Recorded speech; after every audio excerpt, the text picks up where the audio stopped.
नमस्कार बहनों एवं भाइयों, मैं डॉक्टर राधेश्याम शर्मा गोस्वामी तुलसीदास जी के स्मृति में स्थापित राजकीय तुलसी उद्यान में विराजमान हूँ और मैं गोस्वामी तुलसीदास जी के जीवन के संदर्भ में विभिन्न विद्वानों के मत का निराकरण करना चाहता हूँ।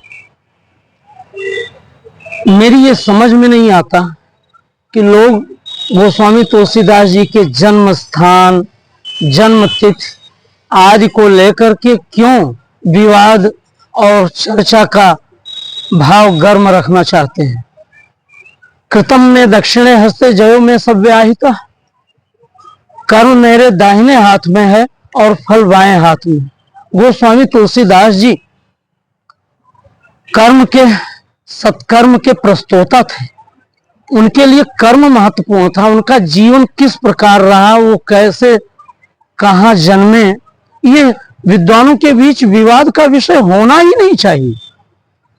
कोई कहीं भी जन्मा, उसने संसार को क्या दिया है और संसार से क्या लिया है, इसी आधार पर तो उसका मूल्यांकन होना चाहिए। और गोस्वामी तुलसीदास जी ने हमारे मानव समाज के लिए, हमारे भारतीय धर्म प्राण मानव समाज के लिए जो सदग्रंथ और जो जीवन शैली प्रस्तुत करने का कार्य किया है, भगवान राम के आदर्श चरित्र के आधार पर, उनके परिवार के सदस्यों के आदर्श चरित्र के आधार पर जो सामाजिक संरचना और मर्यादा का भाव समाज को नियोजित करके देने का कार्य किया है, वो महत्वपूर्ण है। कोई इसलिए महत्वपूर्ण नहीं हो जाता कि वो किस कुल में जन्मा है, कहाँ जन्मा है, बल्कि इसलिए महत्वपूर्ण हो जाता है कि उसने समाज को दिया क्या है, समाज के लिए किया क्या है, राष्ट्र के लिए किया क्या है, मानवता के लिए किया क्या है, ये महत्वपूर्ण है। और इस दृष्टि से अगर हम देखें तो गोस्वामी तुलसीदास जी ने हमारे मानव समाज के लिए जो मर्यादा का, आदर्श का और इसके साथ साथ लोक मंगल का जो विधान किया है, उसकी तुलना, उसका स्वरूप कहीं भी किसी से मिल ही नहीं सकता है।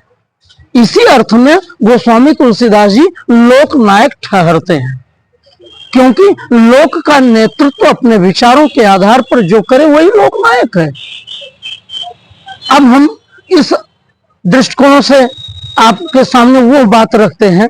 कुछ लोग गोस्वामी तुलसीदास जी का अवतरण राजापुर ग्राम में, कुछ लोग गोस्वामी तुलसीदास जी का अवतरण सोरों जिला एटा में, कुछ लोग गोस्वामी तुलसीदास जी को सरयू के तट पर जो आज सरयू के प्रवाह में समाहित हो गया है उस राजापुर को मानते हैं। जो मानते हो, ये विवाद का विषय कहीं होना ही नहीं चाहिए।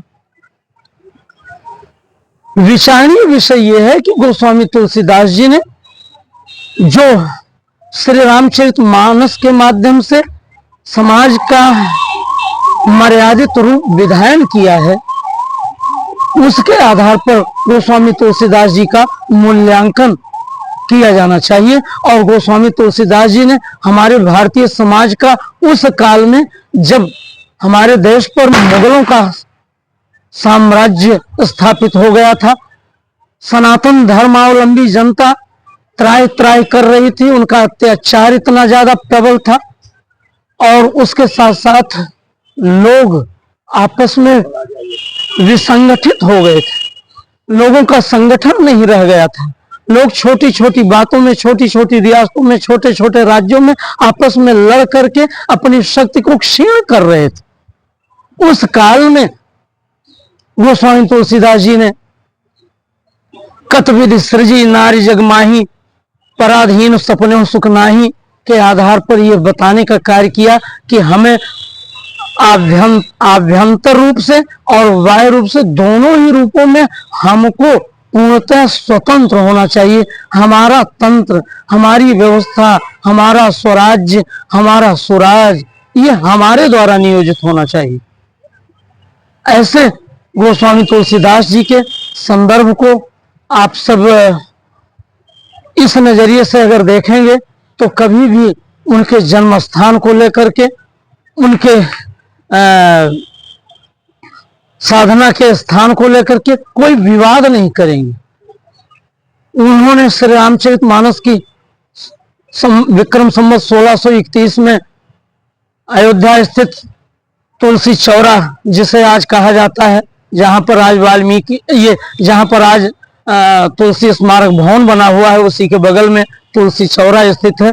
वहीं पर गोस्वामी तुलसीदास जी ने संवत 1631 करम कथा धरि हरिपद सीसा, नवमी भौमवार मधुमासा, अवधपुरी चरित प्रकाशा। वहीं पर श्री रामचरितमानस का प्रकाश प्रारंभ हुआ। मतलब सीधे सीधे अयोध्या केवल भगवान राम की अवतरण स्थली नहीं, बल्कि श्री रामचरितमानस की भी अवतरण स्थली है। और इस नाते अयोध्या कई दृष्टियों से वरेण्य है। इन्हीं शब्दों के साथ धन्यवाद। आप सब इसे सब्सक्राइब जरूर करें और अपना आशीर्वाद, अपनी टिप्पणी जरूर देने की कृपा करें।